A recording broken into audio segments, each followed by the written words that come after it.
చేతనే మరొకసారి మరి ఈ మధ్యలో ఉండటకు ఆయన ఏర్పాటు చేసిన విధానాన్ని బట్టి మన పాస్టర్ గారు అదే ఇచ్చినటువంటి పెద్దలందరికీ హృదయపూర్వక వందనాలు చెల్లిస్తున్నాం. మనం ప్రార్థన చేస్తున్నామా? దేవా, ప్రభు భోజనం వల్ల ఆరాధన గురించి ధ్యానించడం, మీరు ఈ లోకానికి వచ్చి మీరు ఇచ్చినటువంటి ఈ పస్కా బలిని మనస్ఫూర్తిగా మేము ఆచరించడం, దాని ద్వారా తప్ప మా పాపం నుంచి విముక్తి పొందటం, మీరు ఇచ్చిన ప్రణాళికను తప్ప మేము మనస్ఫూర్తిగా అనుభవించుకుంటున్నాం.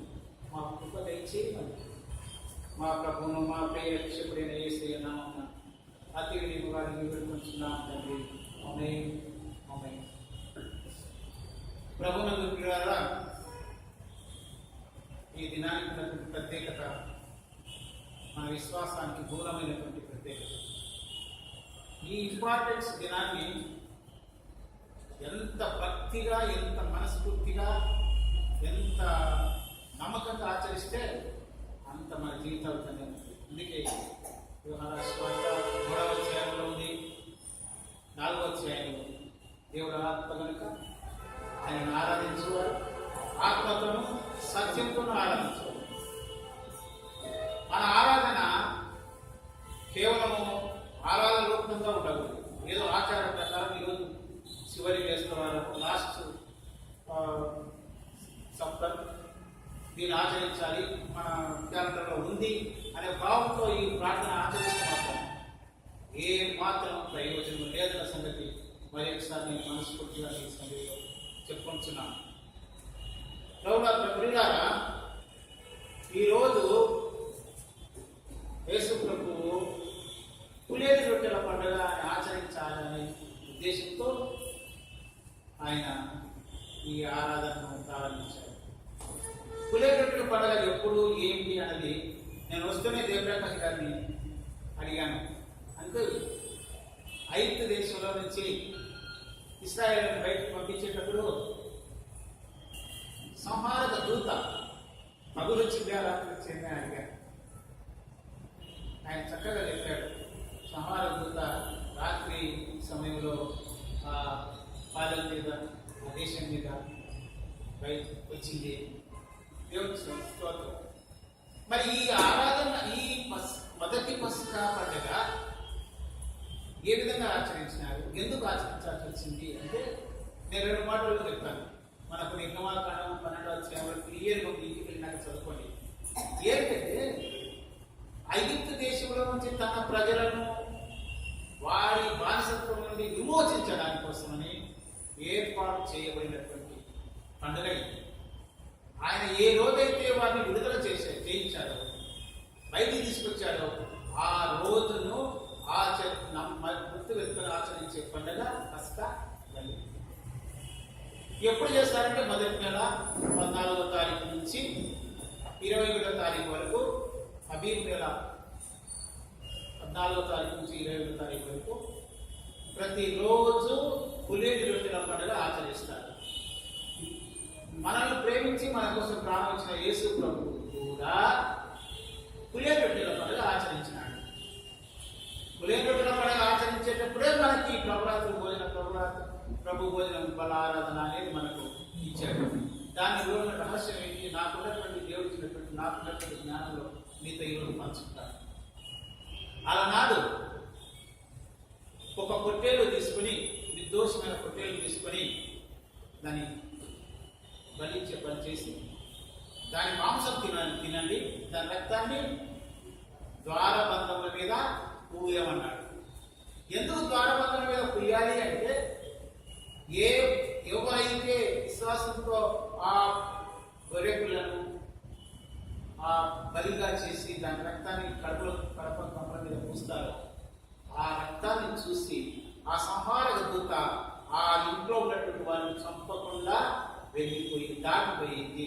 దాటిపోయిన దాన్ని పాస్ ఓవర్, దాన్ని పస్కా అంటే ఐగుప్తు దేశంలో నుంచి వెలుపలికి వచ్చేదాన్ని కూడా పాస్ ఓవర్. ఆ పండుగను ఆ రోజు ఆచరించారు. అది ఎన్ని దినాలు ఆచరించారు? 7 దినాలు ఆచరించారు. మొదటి రోజు సంఘంగా కూడాలి, 14 తారీఖున, 20వ తారీఖు కూడా సంఘంగా కూడాలి. దానికంటే ముందు రోజు రాత్రి జరిగిన విషయమే సంహారకుడు మొదటి ప్రథమ సంతానాన్ని అందరినీ చంపివేయడము జరిగింది. అది 10వ తెగులు అని మనం వింటాము. ఎందుకు ప్రభువు 10వ తెగులు ఇచ్చాడు అంటే, ఎప్పుడైతే ఫరో రాజు వారిని బయలుపడికి పంపించడానికి ఇష్టపడలేదు ఇశ్రాయేలీయులను, అప్పుడు 10వ తెగులను దేవుడు ప్రవేశపెట్టాడు. బాగుంది. మరి 10వ తెగులు ఎవరెవరికి అంటే, ఆ సంహార దూత బయలుదేరుతుంది, దాని కంట్లో ఉన్నటువంటి అందరినీ ఆయన చంపేస్తారు. అంటే 10వ సంతానాన్ని. మరి తను ప్రేమించినటువంటి బిడ్డను బయటికి రావాలనుకున్నటువంటి దేవుడు మరి వాళ్ళని కూడా రాజు సంతాన దూత నుంచి తప్పించాలి అంటే దానికి ఒకటే మనకు గడప కమ్మల మీద ఏముండాలి? రక్తం. నిర్దోషమైన జంతువు యొక్క రక్తం అక్కడ ప్రియబడి ఉండాలి. అంటే ఇక్కడ మనకేంటంటే, మనం నమ్మేది ఏంటంటే, ఆ పరిశుద్ధ రక్తము ఈ కమ్ముల మీద అయితే, ఇంటి కమ్ముల మీద అయితే వేయబడిందో, ఎవరైతే ఆ కమ్ములను ఆధారం చేసుకుని లోపల ఉన్నారో వాళ్ళు మాత్రమే విమోచింపబడినారు, వారు మాత్రమే రక్షింపబడ్డారు. అది ఆనాడు ఒక పశువు రక్తము గుర్తుగా తీసుకొని జరిగినటువంటి దేవుడు చేసినటువంటి కార్యం, రక్షణ కార్యం విలపల్లి తీసుకొచ్చాడు. మరి ఈ తర్వాత అది వాళ్ళకు ఒక ఆచారం అయిపోయింది. ఏదైనా తప్పు చేసినప్పుడు నిర్దోషమైనటువంటి ఒక గొర్రెలు కానీ పొట్టేళ్ళు కానీ తీసుకొని, పొట్టేళ్ళు కానీ లేకపోతే మేకపోతులు కానీ తీసుకొని బలి ఇవ్వడం అనేది జరిగేది. పాప పరిహారంగా ఈ బలులను ఎందుకు ప్రవేశపెట్టారంటే, అప్పటికి మాత్రమే అది ఉపశమనం. రక్తం ఈ బలి ఇచ్చేటటువంటి ఈ రక్తము వారికి ఉపశమనం ఇచ్చిందంటే ఇచ్చింది. అది తాత్కాలికమైనటువంటి ఉపశమనం ఇచ్చింది. ఒక తప్పు చేసినారు, వాళ్ళందరూ ప్రవక్త వచ్చి, అయ్యా మీరు తప్పు చేశారంటే, అయ్యా మా కోసం బలి అర్పించు. జనమంతా కూడి బలి అర్పిస్తే ఆ పాపం నుంచి ఏమైంది? వాళ్ళకు విడుదలైంది. అట్లా ఒక్కొక్క పాపానికి వాళ్ళు బలుచుకుంటూ వచ్చారు. కేవలము జంతు రక్తం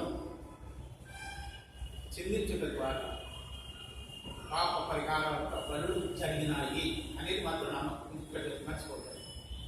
మన శ్లోకాలలో కూడా పాప పరిహారార్థం ఒక పరిశుద్ధమైన రక్తం చెందించాలా ఉంది. అది రేపటికి సంబంధించిన విషయం. కానీ ఈరోజు నేనేమడుగుతున్నాను, చెప్తున్నానంటే, ఎప్పుడైతే ఆ జంతువు యొక్క రక్తాన్ని కడపకముల మీద ఎవరెవరైతే పూసుకుంటారో, అంటే ఆ రక్తాన్ని ఎవరెవరైతే ధరించినట్టే అంటారు. ఎవరెవరైతే నమ్మి ఇదిగో ఈ రక్తం ద్వారా నాకు విమోచన ఉంది అని ఎవరైతే అనుకుంటారో వాళ్ళు మాత్రమే రక్షింపబడినారు. ఆ రోజు ఏమైపోయిందంటే, దాన్ని వాళ్ళు మమ్మలను దేవుడు భయంకరమైన ఆ వారసత్వం నుంచి మనం తప్పించిన రోజు అని ఈ పసుకా పండుగను ఆచరించేవారు. కష్టాల నుంచి, ఇబ్బందుల నుంచి, శోధనల నుంచి వాళ్ళు ఎప్పుడు విడుదల కావాల్సి వచ్చినా ఏం చేసేవాళ్ళు? బలి అర్పించేవారు. ప్రియులారా, ఇది జరుగుతున్నటువంటి ఆచారం. మరి మన యేసు ప్రభు కూడా ఈ పస్కా పండుగను ఆచరించారు. యేసు ప్రభు పస్కా పండుగ, దానికి మనం ఏమంటామంటే పులిహోర రొట్టెల పండుగ అంటున్నాం. అంటే పులిహోర రొట్టెల పండుగ 8 దినాలు చేస్తామని చెప్తున్నాం, 7 దినాలు చేస్తాం. మొదటి రోజు, చివరి రోజు సంఘం అంతా గుర్తు చేసుకుంటాం, మిగతా దినాలలో. అయితే ఇక్కడ ఏమైపోయిందంటే, అక్కడ పస్కాబలి పశువును బలి చేసి దాని మాంసం తినాలి, దాని రక్తం ఎట్లా వేయాలి? కడవగంపల మీద వేయాలి. రక్తము తినకూడదు. పాత నిబంధన గ్రంథంలో ఉన్నటువంటి రూల్ ఏంటంటే, రక్తము తినకూడదు. రక్తం ప్రాణంతో సమానం. రాను వచ్చేటువంటి ప్రతి బలిలో కూడా వాళ్ళు జంతువులను బలించేవాళ్ళు రక్తం తీసి పక్కకు పారబోసేవాళ్ళు. ప్రధాన యాజకుడు ఒక బలి తీసుకొని లోపలికి వెళితే, అక్కడ ఆ జంతువుని బలి చేసిన తర్వాత దాని మాంసం తినేవాళ్ళు ఆ రక్తాన్ని తీసుకెళ్లి అక్కడ ప్రోక్షణం చేసేవాడు. ఎక్కడ? పరిశుద్ధ స్థలం. అందుకని గర్భిణీ రాసిన 8వ అధ్యాయంలో మన ప్రధాన యాజకుడు మన పాపముల నిమిత్తమై తన ఒక్కటి శరీరాన్ని పరిశుద్ధ సన్నిధిలో, దేవుని సన్నిధిలో ఏం చేశాడంట? బలిగా ఇచ్చాడంట. ఆ రక్తాన్ని అక్కడ ప్రోక్షించినాడు. అది తర్వాత మనకు అర్థమవుతుంది. ఇప్పుడు మనము యేసు ప్రభు పస్కా పండుగను ఎట్లా ఆచరించాడు, ఆచరించుకుని మరి ఆయన చేసినటువంటి పనులు ఏంటి అంటే, మొట్టమొదటిగా పస్కా పండుగను ఆచరించాలా అనేది నేను శిష్యులతో కలిసి జరుపుకోవాలనుకున్నాడు. ఆయన జరుపుకోవాలనుకునేటప్పుడు ఏం కావాలి? ఒక చోట కూడాలి, ఒక స్థలం కావాలి, అక్కడ అందరూ హాజరు కావాలి, పండుగ ఆచరించాలి. పండుగ ఆచరించడం అంటే అక్కడ జంతువులు భరించి దాని మాంసం తినాలి, ఫీస్ట్ జరుపుకోవాలి. ఏది దేనికి గుర్తుంది? ఐగుప్తు దేశంలో నుంచి మనల్ని దేవుడు రక్షించినాడని దానికి గుర్తు. సరే, యేసు ప్రభు ఆ పండుగను ఆచరించడానికి శిష్యులు అడిగారు, అయ్యా నీకు ఎక్కడ పస్కా పండుగను ఆచరించాలా అని. దానికి మనకి యేసు ప్రభు చెప్పినటువంటి మాట ఏంటంటే, లూకా రాసిన సువార్త 22వ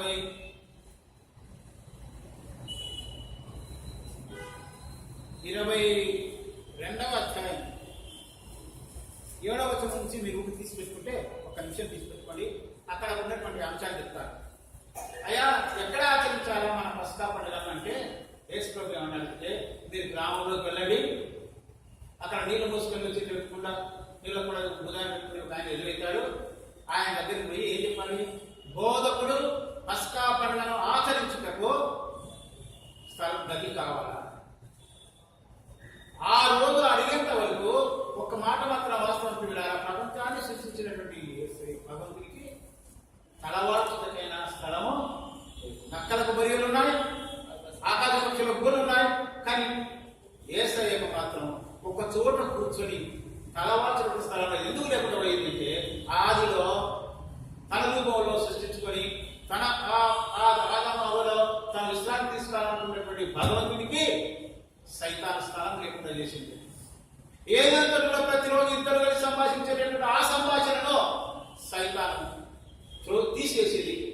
దేవునికి మనిషికి సంబంధం లేకుండా చేసింది. ఇప్పుడు ఆయన ఎక్కడ తీసుకుంటారు? అందుకనే మన ప్రకటన గ్రంథంలో యేసు ప్రభువు బైబిల్ ఏం రాసినట్టే, ఇదిగో హృదయం తలుపుండి తట్టుచున్నాను, ఎవరైతే నా స్వరం విని తలుపు తీస్తారో నేను వాటితో పాటు వచ్చి లోపలికి వచ్చి ఏం చేస్తాడంట? భోజనం చేస్తాడంట. తలవాల్చులకైనా స్థలం లేదు, భోజనం చేయడానికైనా స్థలం లేదు, కొంచెం విశ్రాంతి చేసుకోవడానికైనా స్థలం లేదు. ఎవరైతే హృదయం తెలుస్తారో, ఎవరైతే అక్కడ మాత్రమే నేను విశ్రాంతి తీసుకుంటాను అన్నది యేసు ప్రభు ఇచ్చేటటువంటి ఆహ్వానం. చూడారా, ఒకటి మాత్రం వాస్తవం, అన్నీ ఇచ్చినాడు మనకు, కానీ ఆయనకు స్థలం మాత్రం లేదు. ఇక్కడ ఎక్కడ సిద్ధపరచాలయ్యా? నీకు సొంత ఇల్లు ఏం లేదే, ఏడవై మనం పండుగ చేసుకున్నామంటే యేసు ప్రభు అబ్బో అక్కడికి వెళ్ళండి, ఆయన అడగండి, ఆయన మీకు సామానుతో కూడిన వేడగది ఇస్తాడు. ఈ కథ జరిగినప్పుడల్లా మీరు ఏమనుకోకండి, నేను పొగుడుతున్నాను అనుకుంటారు. జయప్రకాష్ గారు నాకు గుర్తుకొస్తారు. దేవుడు తనకిచ్చిన దాంట్లో నుంచి, దేవుడు తనకిచ్చిన ఇతర కొడుకులు, సంతానము, ఆస్తి అన్నింటిలో నుంచి చెంపి నగర్ ఏరియాలో ఆరాధన జరుపుకున్నప్పుడు స్థలం కావాలి ప్రభాని కొండ ప్రజలు అడిగినప్పుడు వెళ్ళండి. జయప్రకాష్ నారాయణ ఉన్నాడు, జయప్రకాష్ నారాయణ, జయప్రసాద్ నాడు, ఆయన సామాన్యుతో కూడిన మేడగది మీకు ఇస్తారు. నా ఆరాధన నేను జరుపుకోలేదని వస్తున్నాను. ప్రియులారా, నేను వాస్తవం చెప్తున్నాను, జయప్రసాద్ గారు దేవుడి చేత ఆశించుకోవాలి. తన ఇంటిలో ఎన్ని కష్టాలు వచ్చినా, ఎన్ని ఇబ్బందులు వచ్చినా, ఈ రకంగా ఎన్ని ఒత్తిళ్ళు వచ్చినా తట్టుకొని దేవుని ఆరాధన జరుపుటకు ఆయన ఈ మేడగది ఇచ్చినాడు అంటే ఎంతో అప్రిషియేట్, ఎంతో వందనాలు చెల్లించాలి. ఈ ప్రాంతం ప్రజలకు పండుగ ఆచరించుటకు, ఈ ప్రభురాత్రి భోజనంలో పాల్గొనటకు ఒక సేవకుడితో పాటు ఆయన ప్రేమించేటటువంటి భక్తులు ఇక్కడ ఆరాధన చేయుటకు ఇస్తాడు అనే నమ్మకంతోనే ఆయన ఇక్కడ ఈయన ఇక్కడ ఇచ్చిన తర్వాతనే ప్రియులారా, నేను కూడా ఈ ఆరాధనలో పాల్గొనడానికి దేవుడు నాకు అవకాశం ఇచ్చాడు. సామాన్యంతో కూడా మేడగది ప్రియులారా, దేవునికి ఏమంటే సామాన్యంగా ఏమిస్తారంటే కానుక వేసేటప్పుడు బాగలేని నోటు, చెల్లటి నోటు, దేవుడి సేవ పిల్లలు ఏమంటే బాగా చదువుతున్నాడు, వీడు బాగా చదువుతున్నాడు, వీడికి మంచి ఇంజనీర్ చేయొచ్చు, డాక్టర్ చేయొచ్చు, వీడు మాత్రం సరిగ్గా చదవడం లేదండి, వీడి దేవుడి సేవ పంపిస్తారు తల్లిదండ్రులు చాలా మంది ఉన్నారు. నీ దేవుడు అడుగుతున్నాడు, నాకు ఏమి ఇస్తావు, నేను ఇచ్చిన దాంట్లో నువ్వు సొంతంగా సంపాదించినది ఏం కాదు. పిల్లలు కానీ, ఆస్తి కానీ, ఉద్యోగం కానీ, లేకపోతే ఓటు కానీ ఎవరు సొంతంగా సంపాదించినది కాదు. దాంట్లో నుంచి మీరు సామాన్తో కూడిన పేడగది అక్కడ ఉంది, వెళ్ళండి, అక్కడ ఏర్పాటు చేయండి, నా పేరు చెప్పండి. బోధకుడు అడుగుతున్నారు, ఈరోజు నన్ను అందరిని అడుగుతున్నాడు, నేను నా ఆరాధన జరిపించటకు, నేను కొద్దిసేపు విశ్రాంతి తీసుకుంటకు, మీతో కలిసి భోజనం చేయటకు నాకు ఎక్కడ స్థలము అని అడిగితే ఈరోజు మన జవాబు ఇంట్లో ఒకసారి ఆలోచించాలి. మీ ఇంట్లో స్థలం ఉందా? ఆయనకు నీకు దేవుడు ఇచ్చిన దాంట్లో ఆయన కోసం స్థలం తీసుకెట్టావా? దేవుడికి ఇచ్చినటువంటి హృదయంలో నీకు కొంత స్థలం ఉందా? లేదు ప్రభువా, ఈ టైంలో నేను టీవీ దగ్గర కూర్చోవాలి, సీరియల్ వినాలి. ప్రియులారా, ఈ మాట ఖచ్చితంగా మీరు మనసులో పెట్టుకోవాలని కోరుచున్నాను. నేను అందుకే ఎప్పుడు నాకు ఎవరు ఫోన్ చేసినా 24 గంటలలో కొంత సమయం ఉన్న దేవునికి ఎందుకు చెప్తాను అదే కాదు. ప్రతి ఒక్కరిని అడుగుతున్నాడు, మన మీద ప్రేమతో అడుగుతున్నాడు, నేను వస్తానయ్యా మీ దగ్గరికి, మీ ఇంట్లో ఉంటాను. నా ఆరాధనకు నేను పస్కా పండుగ జరుపుకుంటాను, నేను పులిహోర పండుగ జరుపుకుంటాను, నాకు స్థలం ఎక్కడ? బోధకుడు నిన్ను అడుగుతున్నాడు. రానైనా శిష్యులు తీసుకుపోయినాడు, గొప్ప సామాన్తో కూడిన మేడగదిని నేను చూశానండి. దేవుడు నాకు అదృష్టం కలిగింది, నాకు మా అక్కకు నా భార్యకు మేడగది అట్లే ఉంది, సామాన్ అట్లే ఎక్కడ ప్రిజర్వ్ చేశాడేమో కానీ చాలా బాగుందండి. ఎప్పుడైతే ఆయన స్థలం ఇచ్చినాడో అప్పుడు ఏం జరిగింది చెప్పండి? అక్కడ ఏం జరిగింది? ఆరాధన జరిగింది. అక్కడ పస్కా పండుగ జరగబడిందండి. జగదీష్ గారికి కానీ ఇంకొక ఆయన పేరు నాకు రవి కానీ మనస్ఫూర్తిగా నేను కోరేది ఏంటంటే, నీ తండ్రి ఇచ్చిన మేడగదిని దేవుని ఆరాధనకు ఉపయోగించడంలో మీకు కూడా ఆశీర్వాదం ఉంది. ఇందులో ఎంత ఆశీర్వాదం అంటే చెప్పలేనంత ఆశీర్వాదం. మళ్ళా డబ్బులతో కొలవలేదు, మాటలతో కొలవలేనటువంటి ఆశీర్వాదము దేవుడు ఆయన ఆరాధనకు ఇచ్చినటువంటి స్థలానికి నువ్వు వడ్డీ లెక్కేసుకో, లేకపోతే ఏమన్నా లెక్కేసుకో, అంత 1000 రెట్లు దేవుడు మీకు మీ తల్లి చేసిన పని వల్ల ఆశీర్వాదాలు వస్తాయని నేను మనస్ఫూర్తిగా ఒక సేవకునిగా మీకు మనస్ఫూర్తిగా తెలియజేస్తున్నాను. ఎప్పుడైతే ఆరాధన కోసం స్థలం ఇచ్చారో అప్పుడు శిష్యులందరూ కూడా వచ్చినారు. బాగినండి, శిష్యులందరూ కూడా వచ్చినారు. అందరూ బల మీద కూర్చున్నారు, అక్కడ కూర్చున్నారు. ఇప్పుడు ఏం చేయాలి? భోజనం చేయాలి, ప్రభుత్వం కలిసి భోజనం తినాలి, పస్కా పండుగను ఆచరించాలి. దానికంటే ముందు యేసు ప్రభు చేసినటువంటి, ఇప్పుడు మన పాస్టర్ గారు చేసినటువంటి యోహాను రాసిన సువార్త తీయండి. యోహాను రాసిన సువార్త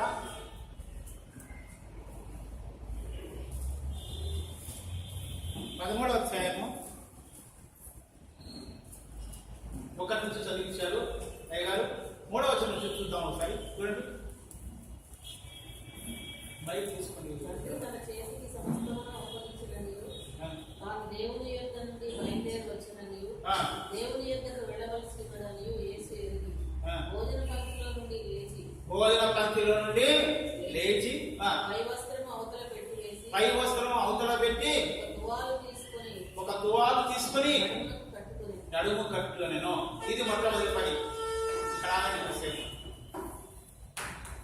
భోజనం చేయాల్సిన సమయంలో ఇది నా శరీరం అని చెప్పక ముందు, నేను ఈ లోకానికి మీకోసం వచ్చాను, తండ్రి అయిన దేవుడు లోకాన్ని ఎంతో ప్రేమించి మానవులందరినీ రక్షించడం కోసమని. నోవాహు సంఘటన జరిగిన తర్వాత దేవుడు పశ్చాత్తాపడ్డాడట. మానవులు జన్మతః పాపులే కాదు, కర్మతః కూడా పాపులే. వీళ్ళలో ఎవరి దగ్గర వాళ్ళ దగ్గర మంచి బుద్ధులు లేవు, బలహీనలే. నాకు ఏం చేయాలి? ఆదికాండం మొదట్లోనే ఆయన ప్రామిస్ ఇచ్చాడు. ఏమి ఇచ్చాడు? ఏ స్త్రీ అయితే సాతాను లోబడి దేవుడి దగ్గర నుంచి ఆదామును వేరు చేసిందో ఆ స్త్రీ ద్వారానే నేను మరి ఆదామును తిరిగి ఎక్కడ తీసుకురావాలి? ఏదైనా తోటలోకి తీసుకురావాలి. దేవుడికి సఖ్యత కల్పించాలి. నేను ఈ మధ్యన ఒక క్యాసెట్ చూశానండి. ఏంటి ఆ క్యాసెట్ అంటే, యేసు ప్రభు చనిపోయినప్పుడు ఒక రక్తం బొట్టు కింద గాలిపడిందంట. అప్పుడు భూకంపం వచ్చింది. భూకంపం వచ్చినప్పుడు అది భూమి చీలుతూనే ఆ రక్తం లోపల పోయి పడిందంట. ఈ మధ్యనే సైంటిస్టులు ఆ రక్తాన్ని తీసి పరీక్ష చేసి చూస్తే అందులో క్రోమోజోములలో స్త్రీ క్రోమోజోములు ఉన్నాయని కానీ మగ క్రోమోజోములు లేవు. నిర్దోషమైన రక్తం ఉండేది. మనిషి ద్వారా కలయిక ద్వారా పుట్టినటువంటి సంతానము కాదు. స్త్రీ క్రోమోజోములు మాత్రమే ఉన్నాయండి. మగ క్రోమోజోములు ఒక్కటే ఒక క్రోమోజోము, అది యేసయ్య. ఎక్కడి నుంచి వచ్చింది? నిర్దోషమైన రక్తం ఉండేది. పాపుడి రక్తం. ఆదాము విడలమైతే మనకుంది పాపం, కానీ ఆయనకి ఎక్కడ తెలియదు పాపం. అటువంటి రక్తాన్ని చిందించడానికి కోసమని, అటువంటి రక్తం అయితేనే మానవుల పాపాలన్నింటినీ క్షమించగలదు. ఇప్పుడు పశువు రక్తం ఉందండి. పశువు రక్తము, జంతువు రక్తం ప్రాణంతో సమానం. జంతు రక్తం ఎక్కిస్తే మనకి ఏ లక్షణాలు వస్తాయి చెప్పండి? జంతు లక్షణాలు వస్తాయి. అవునా? సైంటిస్ట్ గారు చెప్పండి, ఏ లక్షణాలు వస్తాయి? జంతు లక్షణాలు వస్తాయి. పరిశుద్ధమైన యేసయ్య రక్తం మనలోకి ఎక్కిస్తే ఏ లక్షణాలు రావాలండి? చెప్పాలి. యేసు లక్షణాలే రావాలి. నా పరలోకపు తండ్రి వ్యవసాయకుడా, నీ తోటలోని ద్రాక్షవల్లితో నన్ను అంటుకట్టి స్థిరపరచు. నువ్వు చేదు ద్రాక్షవల్లివి, నీలో పనులు లేవు. కానీ ఏం చేశాడంటే తనతో పాటు అంటుకట్టుకున్నాడు. అప్పుడు ఆ చెట్ల నుంచి ఏం రావాలి చెప్పండి? మన యేసు రక్తం త్రాగితే మన నుంచి ఏం రావాలి చెప్పండి? యేసు లక్షణాలే రావాలి. పిల్లలు, యేసు లక్షణాలే రావాలి. అందుకోసమే యేసయ్య ఆ భోజనానికి అందరూ కూర్చున్నప్పుడు ఒక పని చేశాడండి. లేచాడు, తన పై వస్త్రం ఎందుకు తీసుకెళ్ళాడు? పై వస్త్రం అంటే నేను ఆలోచించడం నాకు ఒకటి అర్థమైంది. ఆ పై వస్త్రానికి బలం కాకూడదు. శిలువ వరకు ఆ పై వస్త్రం పోవాల్సిందే. అక్కడ ఏం జరగాలి? ఆ పై వస్త్రానికి ఏం జరగాలి? జగదీష్ గారు పంచుకోవాలి. వాళ్ళ మధ్యన వాళ్ళ దుస్తులను యేసయ్య బట్టలను వాళ్ళు చీపులు వేసి పంచుకోవాలి. అది వాక్యంలో ఉంది, అది నెరవేరాలి. మరి అందుకని తన పై వస్త్రం తీసి అక్కడ పెట్టి నడుగుకి ఏం కట్టుకున్నాడు? వాళ్ళు కట్టుకున్నాడు, దచ్చి కట్టుకున్నాడని కట్టుకొని ఒక పాత్రలో నీళ్లు కొట్టుకొని ఏం చేయడం మొదలు పెట్టాడంటే పాదాలు కడగడం మొదలు పెట్టాడండి. దేనికంటే ముందు? భోజనానికంటే ముందు కడుగుతా ఉన్నాడు. పేతురయ్య కాడికి వచ్చాడు. అబ్బా బ్రహ్మా, నువ్వు లోకానికి రాసిన దేవుని కుమారుడు, నీకోసం నా ప్రాణమైన ఇస్తా, ఎవరు నిలబడతాను నేను నిలబడతా అన్నటువంటి పేతురు ఆ పాదాలను కడుగుతూ అంటే, పేతురు నేను నిన్ను కడగని ఎడలా నాతో పాలు లేదు. యేసయ్య ప్రభురాత్రి తన శరీర రక్తాన్ని మనం తీసుకోక ముందు యేసు ప్రభువుగా మనం కడగకపోతే మనము ఆయన శరీర రక్తాలు పుచ్చుకొని కూడా వేసు. అందుకనే నేను ఇప్పుడే ఆరాధనలో పుస్తకంలో మా సిఎస్ఐలో లేదండి ఆ మాటలు. పాప క్షమాపణ ప్రకటన చేసేటప్పుడు సగం వరకే ఉంది మా దగ్గర. తర్వాత బాధని నేను ఈరోజు గమనించాను, ఇంతకుముందు కూడా గమనించాను, ఈరోజు మీకు గుర్తు చేస్తాను. ఎవరైతే 5వ కింద తీసుకుంటారో వాళ్ళకి పాప క్షమాపణ లేదు, వాళ్ళ పాప దోషము వాళ్ళ మీదకి వస్తుంది అని ఉంది. అయ్యగారు ప్రకటించారు. నిన్ను కడగని ఎడగా, నేను నిన్ను కడగని ఎడగా నాతో పాలు లేదు. ప్రభు శరీర రక్తాలు పుచ్చుకోక ముందు నువ్వు ఇక్కడ కూర్చుంటే నువ్వు బలహీనుడని తెలుసు, నీలో అన్ని రకాలుగా ఆలోచనలు ఉన్నాయని తెలుసు, నీలో ఉన్నటువంటి ప్రతి పాపానికి ఆయన తెలుసు.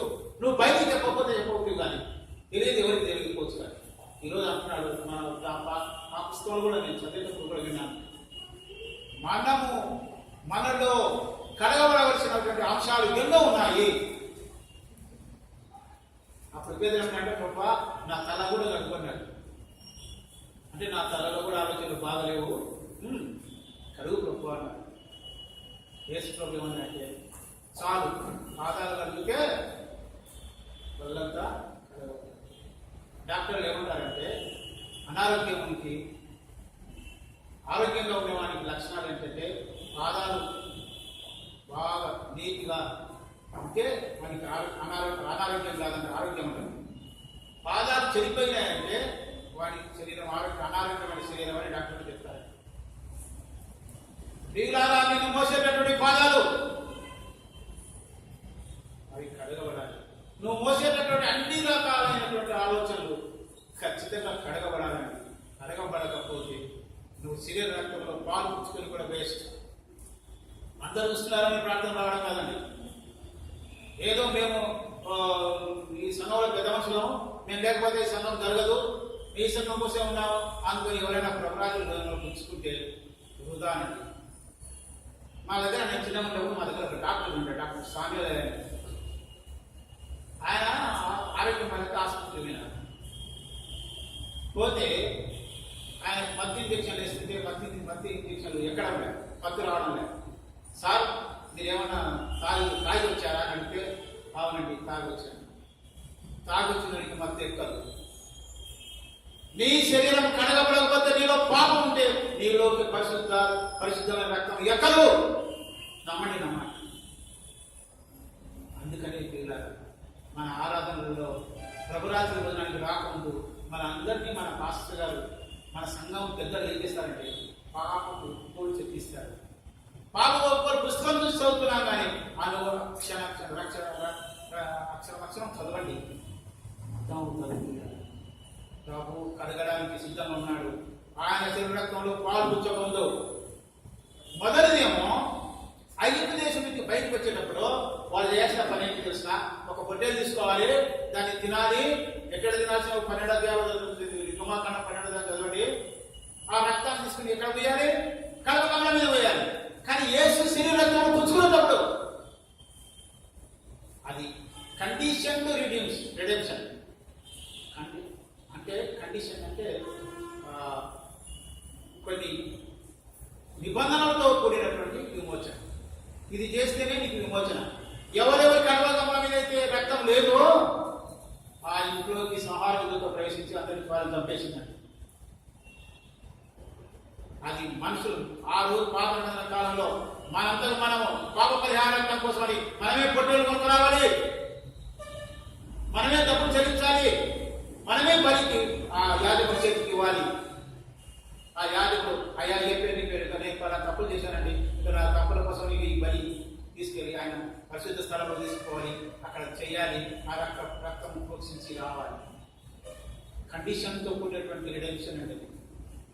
కానీ యేసయ్య వచ్చి నా బిడ్డలకు ఆ కండిషన్ లేకుండా చేసుకోవాలి. ఇది లవబుల్ రిడెంప్షన్, ప్రేమతో కూడిన విమోచన. తనంతకు తానే కిందికి వచ్చాడు, తనంతకు తానే నడుము పట్టుకుంటున్నాడు, తనంతకు తానే పాదాల దగ్గర కూర్చొని ఏం చేశాడంటే మన పాదాలను నా బిడ్డ కడుక్కోలేదు, నా బిడ్డలో ఈ దోషాలు ఉన్నాయి, ఈ దోషాలన్నీ నేను తీసేయాలి. తీసేసిన తర్వాతనే నా శరీర రక్తంలో పాలు పొందడానికి వీళ్ళకు నేను నిన్ను కడగకపోతే చెప్పండి నాతో నీకు. యేసయ్య ప్రతి ఒక్కరితో చెప్తున్నాడు ఈ మాట. ఇది వ్యక్తిగతమైనటువంటి ఆరాధన. ప్రభురాత్రి భోజనంలో ప్రభు భోజన బలలో పాల్గొనేటటువంటి వ్యక్తిగతంగా ఒక్కరొకరి నా భర్త తప్పు చేశాడు ఆయన కోసం నేను నో, నీది నీవే, నీ భర్త వ్యక్తిగతంగా రిడెంప్షన్. నీ పాపాలను ఒప్పుకొని నీ పాపాలను దేవుడితో కలిగించుకుంటే తప్ప నీ నీవు ప్రభు యొక్క శరీరత్వంలో పాల్గొనడానికి అర్హత లేదు. ప్రభు శరీరత్వంలో పాల్గొంటే ఏమైతుందంటే ఎబ్రీ రాసిన ఇక్కడ ఉంది ఎటర్నల్ రిడెంప్షన్. అంటే చిరస్థాయి అనేటువంటి ఒక్కసారి బలి అర్పించాడండి ఆయన. పాత నిబంధన కాలంలో ఎన్నిసార్లు బలి అర్పించాలి? తప్పు చేసినప్పుడల్లా బలి అర్పించాల్సింది. కానీ యేసయ్య మనల్ని ప్రేమించిన యేసయ్య దేవుడు తన కుమారుని ఉంచాడు. నా బిడ్డలు ఇది కూడా చేసుకోలేదు. పోనైనా వాడు గట్టించేసి వాళ్ళు తిరుగుతూ వాళ్ళ మధ్యలో తిరుగుతూ ఉన్నాడు. వాడు నా బిడ్డలు నాకు దాపడ చేస్తున్నాడు కాబట్టి ఈ పని కూడా నువ్వే చేయి. వాళ్ళని అడుగు. వాళ్ళు కడిగిన తర్వాతనే వాళ్ళకు నా శరీరంలో పాల్గొనేటట్టు వచ్చి నీ శరీరంలో పాల్గొ. ఎప్పుడైతే నీ శరీరం కడగబడుతుందో, ఎప్పుడైతే శుభ్రమైపోతుందో అప్పుడు ఇచ్చేటటువంటి ఆ పాపరోగానికి ఇచ్చేటటువంటి మందు సరిగ్గా పనిచేస్తుంది, లేకపోతే పనిచేయదు. శరీర రోగానికి కాల్చిన మందు తీసుకుని ఒకవేళ విడుదల పొందుతూ దాక దేవునికి ఇసుకోవద్దు. డబ్బులుండేమో కానీ అది కూడా టెంపరీ. ఒక్కరికి మాత్రం వాస్తవం పిల్లలు, ఈ ప్రపంచంలో సైంటిస్టులలో కూర్చొని యేసు ప్రభువు చేసినటువంటి స్వస్థతలు అద్భుతాల మీద మందులు కనిపెట్టాలని చూశాడు. ఏ ఒక్క సైంటిస్ట్ చేత కాలేదు. ఉదాహరణ చచ్చిపోయినా లేకపోతే ఎక్కడ ఉంది మందు చెప్పండి, నాకు చెప్పండి. కుష్ఠరోగం బాగయ్యేదానికోసం ఒకవేళ తగ్గించడానికి ఉంటుందేమో, కానీ కుష్ఠరోగం గుర్తులు ఉంటాయి కదా. ఎయిడ్స్ వ్యాధికి మందులే లేదంటున్నారు. కానీ ఈరోజు దేవుని సేవకుల చేత, దేవుని నోటి మాట ఇచ్చినటువంటి మాటల చేత ఎంతమంది ఎయిడ్స్ వ్యాధికి కూడా విడుదల పొందడం లేదు. మందులు లేనటువంటి జబ్బులు, పాపరోగం, ముఖ్యంగా పాపరోగానికి యేసయ్య రక్తం తప్ప, యేసయ్య మాట తప్ప విడుదల ఏది ఇవ్వదండి. మనం ఎంతసేపు ఉన్నా కిరణప్పుడు, నడుములప్పుడు ఏదో సంతానం కోసం, లేకపోతే పెళ్లిల కోసం, లేకపోతే ఉద్యోగాల కోసం, దీనికోసమే చూస్తున్నాం. కానీ వ్యక్తిగతంగా నయంగా అన్నటువంటి జబ్బులకు సైతం మందులకు కానటువంటి ఆ శక్తిని ఎవరిస్తారు మనకు? యేసు రక్తం ఇస్తుందండి.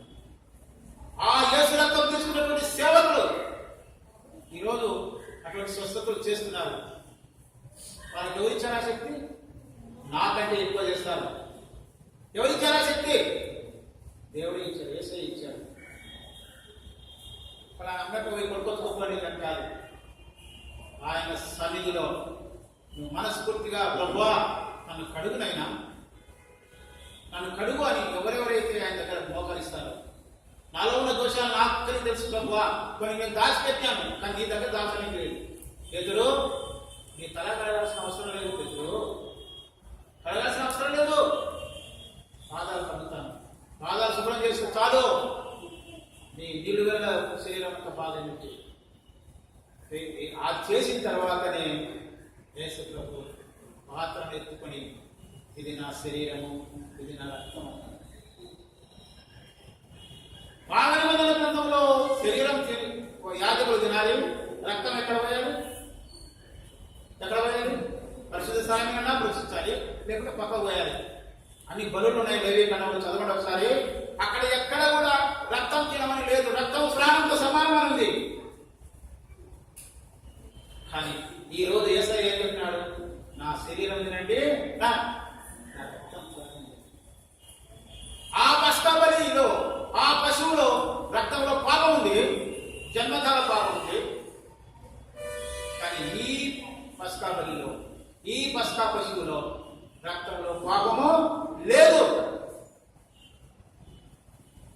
శరీరం రక్తం పాఠాత్మక కాలంలో కింద పోయి ఉన్నారు. ఈనాడు యేసయ్య ఇది నా శరీరము, నా రక్తం త్రాగమంటున్నాడు. ఆ శరీర రక్తం త్రాగకముందు నువ్వు బలహీనుడవని తెలుసు, నీకు అన్న రకాలైన పాపాలు తెలిసినే యేసయ్య మొట్టమొదటి నిన్ను కడిగిన తర్వాత తినమంటున్నాడు. అది ఈరోజు జరిగినటువంటి అంశం. వేస్తవారం నాడు మనం గుర్తుపెట్టుకోవాల్సింది ఏంటంటే యేసయ్య కడిగిన తర్వాతనే తన శరీర రక్తాన్ని మనకిచ్చాడు.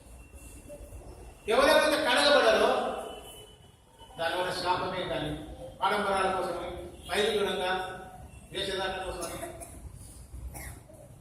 అటువంటి జీవితానికి పరిశుద్ధ వాళ్ళ దగ్గర తావే లేదు. నమ్మని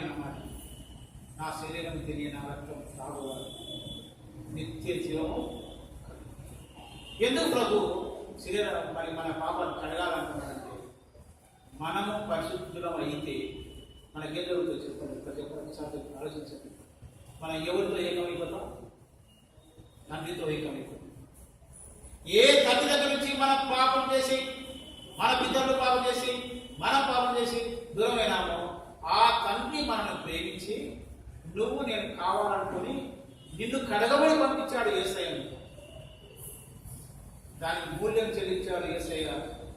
ఎన్ని దెబ్బలు, ఎన్ని అవమానాలు, ఇవన్నీ ఎందుకు తిన్నాడంటే నిన్ను తండ్రితో ఏకం చేయడానికి, నీలో సజీవునిగా చేసేదాన్ని. చివరి మాట కనిపిస్తున్నట్టే శరీరము ఇది ఖచ్చితంగా చావాల్సిందే. దేవుడు ఇచ్చిన ఆజ్ఞ, దాన్ని ఎవరు ఏం చేయలేదు. కానీ నీలో నాలో పోకంది. శరీరము ఆత్మను, ఆ ఆత్మను చంపడానికి నీకు హక్కు లేదు. ఆ ఆత్మ ఎక్కడుంది చెప్పండి? ఎక్కడుంది ఆత్మ? ఈ శరీరం అనే దేవాలయంలో ఉండాలి. ఉందా? మన శరీరం అనే దేవాలయంలో ఆయన ఇచ్చిన మనలో వచ్చినటువంటి ఆత్మ ఉందా? దానికి స్థానం ఉందా లేదా అని అడుగుతున్నాను ఈరోజు. ఎంతమంది హృదయాల్లో ఆయన ఆత్మకు స్థానం ఉంది? ఆ ఆత్మ దూరం పోయి ఏడుస్తుందంట మనం చేసేటటువంటి తప్పులను చూసి, మన వ్యతిరేకంగా మాట్లాడే మాటలను బట్టి, మనం చేసేటటువంటి ఆత్మీయమైనటువంటి తప్పులను బట్టి, మోసం, అసూయ, వేషధారణ. ఈ శరీరంతో చేస్తే తప్పులు చేస్తాం. ఏం చేస్తాం? వ్యభిచారం చేస్తాం, లేకపోతే ఓటు చేస్తాం. దానివల్ల శిక్ష వస్తుంది, ఈ శరీరం చచ్చిపోతుంది. అది వదిలేయండి. What about spirit? మన ఆత్మీయ రోగాలకు ఏం కాదు. మన ఆత్మీయ రోగాల నుంచి మనం విడుదల పొందాలంటే ఒకటి మార్గం, పరిశుద్ధమైన రక్తము నీ బదులు చిందించబడాలి. ఆ పరిశుద్ధ రక్తం చిందించే రోజే మంచి శుక్రవారం. అందుకే మనకు మంచి అంటున్నాం మనం. బైబిల్ హిందువులు అంటారంటే దాన్ని యేసులో చచ్చిపోయే దినం అంటలేరా? ఏదో కొట్టినారు, ఏదో శిల మీద పడినాడంట, తెలియక మాట. శిలను గురించిన వార్త నశించిన వారికి వెరితనం, రక్షింపబడుతున్న మనకు దేవుని శక్తి అవుతుంది. రేపు శుభశుక్రవారం ఎందుకు అంటున్నామంటే రేపు మనకు విడుదల. ఈరోజు రాత్రి ఆయన చూపించాడు. కడుగుతున్నాను, ఏ బిడ్డైతే పరిశుద్ధ సమర్పణ ఆయన పోతూ ఆయనతో పాత్రలు చేయించుతారో వాళ్ళందరూ పరిశుద్ధంగా ఉంటారు. చివరిగా ఏంటంటే ఆ ప్రభు బల ఆరాధనకు 12 మంది శిష్యులలో యూదా ఇస్కరియోతు ఒకడు చూడాలి. ఆయన కూడా ఆయనతో పాటు గిన్నెలో చేయబెట్టినోడే. మరి ఎందుకు వేసుకోగలనండి? నేను కడగకపోతే పవిత్రుడు కావు అని, మీలో అందరూ పవిత్రుడు కారు అన్నాడు. ఎందుకన్నాడంటే మిగతా వాళ్ళందరూ తమ తప్పును ఒప్పుకున్నారు. వీడు మాత్రం వాని హృదయంలో ఒకటే ఉంది. ఏది నేను ఎటు అడుగుతున్నాడు? నేను పోయి డబ్బులు తీసుకోవాలి, ఆయన బట్టి అదే ప్లాన్లో ఉన్నాడు. కాబట్టి వానికి క్షమాపణ లేదు. నువ్వు ఒకవేళ ప్రభు శరీరంలో పాల్పొందడానికి యూదా ఇస్కరియోతులాగా వస్తున్నావా, లేదా మిగతా శిష్యులు పశ్చాత్తాపడి వస్తున్నావో అది నీకే వదిలేస్తున్నాను. ఈరోజు ప్రతి సంవత్సర ఆరాధనలో ఆయన మీ దగ్గరికి వస్తాడు. మిమ్మల్ని కడిగిన తర్వాతనే ఆయన శరీరక్తాలను ఇస్తాడు. పాపక్షమాపణ కోసం పాపక్షమాపణ ఒప్పుకునే తర్వాతనే ఆయన రక్తంలో పాల్పొందండి. దేవుడు ఇచ్చిన మాట తెలిసిన కాక. దానికంటే ముందు ఒక చిన్నది మీకు చూపించాలనుకున్నాను.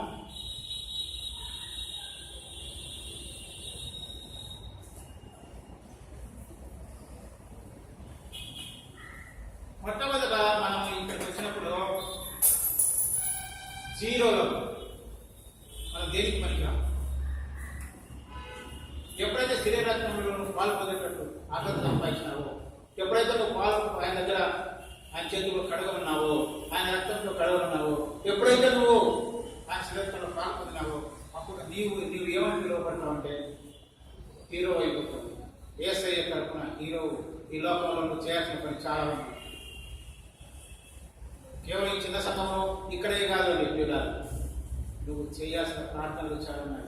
నువ్వు చూపించాల్సిన మాదిరులు చాలా ఉన్నాయి. నువ్వు ఇవ్వాల్సిన సాక్ష్యాలు చాలా ఉన్నాయి. నువ్వు ఆశ్రయింపబడాల్సిన విషయాలు కూడా చాలా ఉన్నాయి.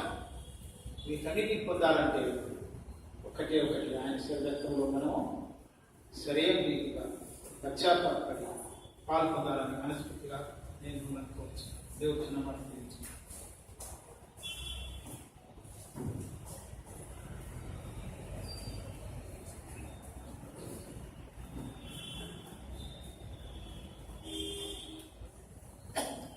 మంచిది. మనందరం కలిసి మన యొక్క కీర్తన పుస్తకంలో 278వ కీర్తన జీవాహారము చిరజీవాన్ని అనేటువంటి పాట 2వ వచనం 3వ వచనం పాడుకొని 4వ వచనంలో లేచి నిలబడి మరి ప్రభురాత్రి భోజన నమస్కారం మనం పాల్గొన్నాం. జీవాహారము నమో చిరజీవానమో నీచి జీవిత క్షుద్రదీర్చోమో జీవన పదములో చీకటి పడు వేళ జీవించు కొనిపోవు జీవిత సెలవెంచ జీవాహారము నమో చిరజీవానమో నీచి జీవిత క్షుద్ర తీర్చుము రుధిరాధారలలోన రుజువౌ నీ ప్రేమను తూర్పు మాయును పాపము మృగదాక్షవల్లిని రుధిరాపానము చేత రుణభారములు తీరి రుచించు నా బ్రతుకు జీవాహారము నమో చిరజీవానము నీచి జీవిత క్షుద్ర తీర్చు